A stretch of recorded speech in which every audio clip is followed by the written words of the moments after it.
আমাদের সকলের জিন্দেগি সকল গুনাহ খাতা মাফ করে দেন মাওলা।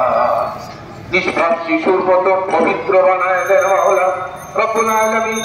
আমাদের আব্বা আম্মা, দাদা দাদি, নানা নানি, শ্বশুর শাশুড়ি, আত্মীয় স্বজন যারা দুনিয়াতে নাই, আল্লাহ তাদের রূহের মধ্যে হাদিয়া পৌঁছে দেন মাওলা। আল্লাহ তাদের জিন্দেগির জানা অজানা খাতা কুসুর গুলো মাফ করে দেন মাওলা রব্বুল আলামিন। তাদের কবরগুলোকে জান্নাতের টুকরা বানায় দেন মাওলা, জান্নাতের সাথে সম্পৃক্ত করে দেন মাওলা। আল্লাহ জান্নাতের বিছানা কবরে পাঠায় দেন মাওলা রব্বুল আলামিন। তাদের সবাইকে জান্নাতি বানায় দেন মাওলা রব্বুল আলামিন।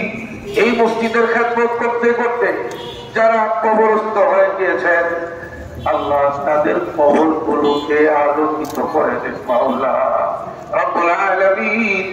আমাদের যে সকল মুসল্লিয়ানে কেরাম যত নেক মাকসাদ নিয়ে হাত উঠাইছেন, আল্লাহ প্রত্যেকের মনের নেক আশাগুলো আপনি আপনার শান মতো পুরা করে দেন মাওলা। আয় আল্লাহ, যাদের যত পেরেশানি আছে দূর করে দেন মাওলা, যাদের যত মুশকিলাত আছে আসান করে দেন মাওলা, যাদের যত অভাব আছে দূর করে দেন মাওলা।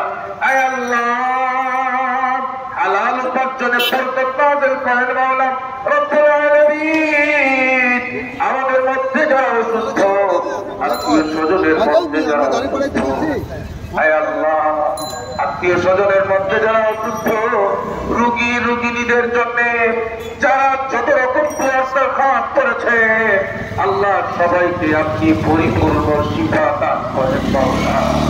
আয় আল্লাহ, আমরা যারা হাত উঠাইলাম, আমাদের সবাইকে ছেলে মেয়ে বিবি বাচ্চা একসঙ্গে সবাইকে নিয়ে জান্নাতি পরিবার গঠন করে জান্নাতে একসঙ্গে থাকার তৌফিক দান করেন মাওলা।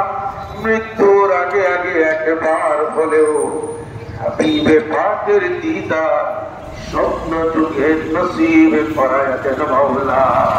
سبحان ربك رب العزة عما يصفون وسلام على المرسلين والحمد لله رب العالمين।